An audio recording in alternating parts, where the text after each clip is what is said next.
You don't remember being born. You remember pressure, endless darkness pressing against every part of you, crushing, shaping, waiting. Miles of ocean above, ancient currents moving like slow, patient predators. Time didn't exist down there. Only stillness so complete it felt like the world itself had forgotten you. You weren't sleeping. You were waiting, though you didn't know what for. Waiting for something loud enough to reach you through the silence. Then the world changed. A tremor tore through the water, violent and unnatural, followed by a flash so bright it pierced even the deepest abyss. Heat spread through the ocean like poison, searing, impossible, wrong. The shockwave slammed into your body, and for the first time in ages you felt something close to pain. Not weakness, not injury, but awakening. Your eyes opened into darkness that suddenly felt too small to contain you. Above you, humanity had just tested a weapon they barely understood.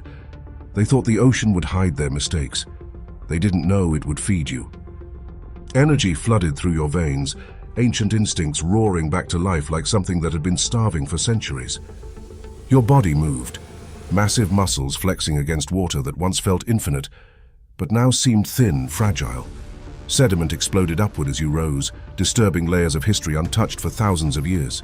Creatures fled, scattering like debris before a storm they couldn't comprehend. You weren't angry. You were aware.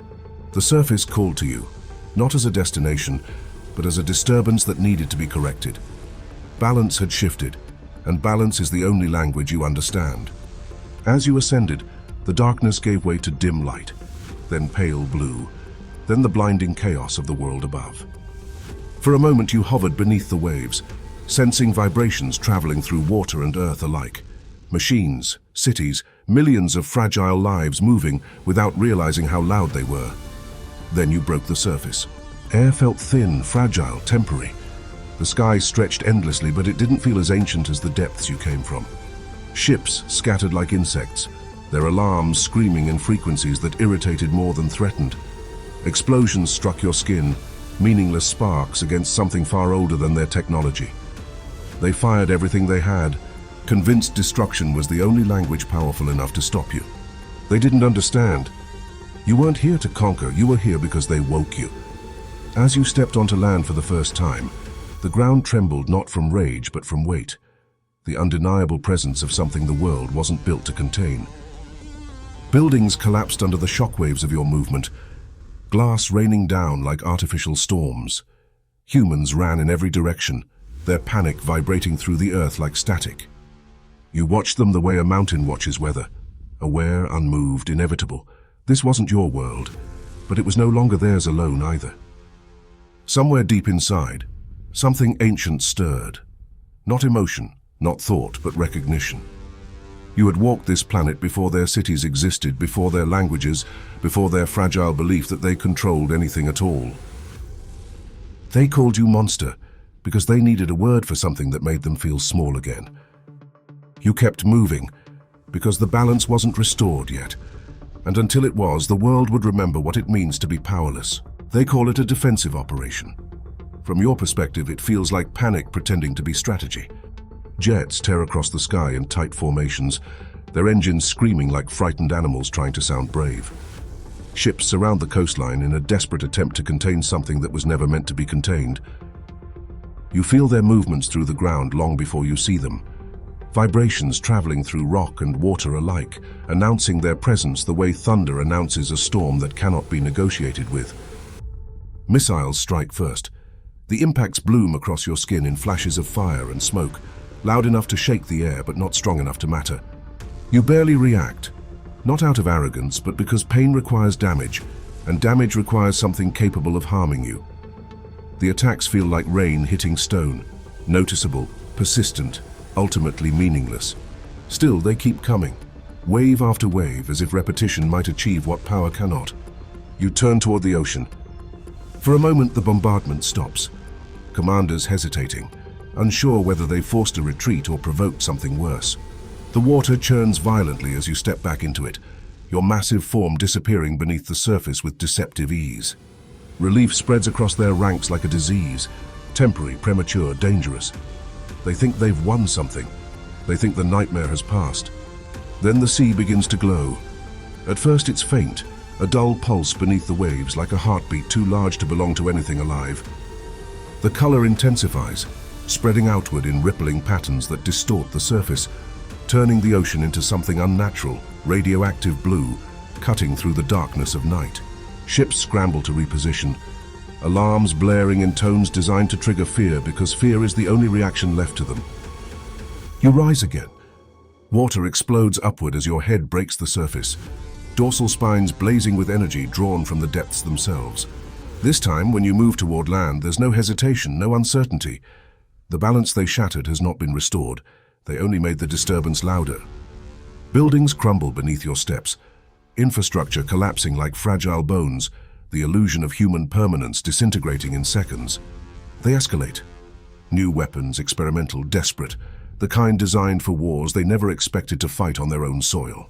A blast hits your side hard enough to push you back a step, the ground cracking beneath your weight.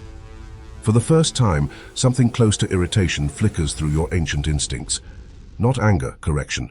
A reminder that even mountains respond when struck hard enough. You inhale. The air vibrates, charged with energy gathering faster than the eye can follow. The glow intensifies, traveling upward along your spine, converging in your throat like a star being born inside something that shouldn't exist. For a fraction of a second, everything goes silent. Machines, voices, even the wind seeming to pause as if the world itself understands what's about to happen. Then you release it.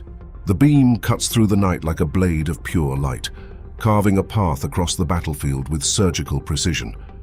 Water vaporizes instantly, steel melts, concrete disintegrates into dust carried away by shock waves that flatten everything in their path.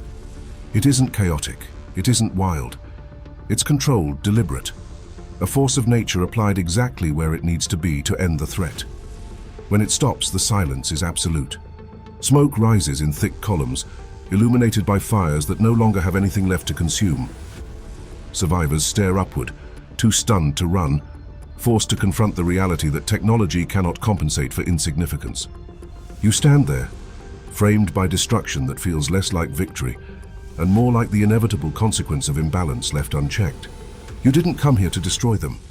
You came because they forced the world out of alignment, and until they stop, you will keep returning. As you turn back toward the ocean, each step sends tremors through the ruins of a civilization that believed itself untouchable. Helicopters keep their distance now, circling like cautious scavengers instead of hunters. No one fires, no one dares.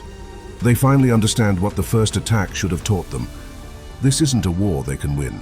This is a reminder of who truly owns the planet. The water closes around you once more, swallowing the chaos, the flames, the fragile remains of human certainty. Down below, the darkness welcomes you back, not as a refuge, but as the only place vast enough to contain something like you. But you won't sleep for long, because the world above hasn't learned its lesson yet. The disturbance begins as a frequency you can't ignore. Deep below the ocean floor, where pressure crushes everything fragile into nothing, the Earth trembles in a pattern that doesn't belong to tectonic movement or human machines. It's older, wilder, a signal written in a language only creatures like you can understand, a declaration of territory, a challenge thrown into the abyss. You feel it through your bones, through the armored plates that have survived eras of extinction. Something has awakened, and unlike humanity, it knows exactly what you are. You move toward it without hesitation. Currents twist violently around your body as you accelerate, displacing water in volumes that would erase entire fleets if they were foolish enough to follow. Fish scatter in silver storms, ancient creatures retreat into cracks in the seabed, even predators that once ruled these depths yielding to the presence of something far beyond the food chain. The signal grows stronger, more aggressive, pulsing like a heartbeat determined to provoke a response. Then the ocean splits. A colossal shape erupts from the darkness ahead, armored, monstrous, unmistakably alive in a way that mirrors your own existence. Not a creation of radiation, not a byproduct of human arrogance, but a rival born from the same ancient order that produced you. Eyes glow with predatory intelligence, not blind instinct. This isn't a beast reacting to disturbance. This is a king refusing to share a throne. The collision is inevitable. When you meet, the impact sends shockwaves tearing through the water, currents reversing direction, sediment exploding upward in clouds thick enough to blot out the faint light filtering from above. Claws scrape against scales, teeth slam into armor that refuses to yield, the ocean itself becoming a battlefield too vast for human comprehension. No weapons, no tactics, just raw dominance measured in force and endurance. You surface locked together, the clash spilling into the world above like a nightmare too large to stay hidden. Waves rise into walls, crashing against coastlines miles away, alarms screaming across cities that have no idea what's truly happening beyond their horizon.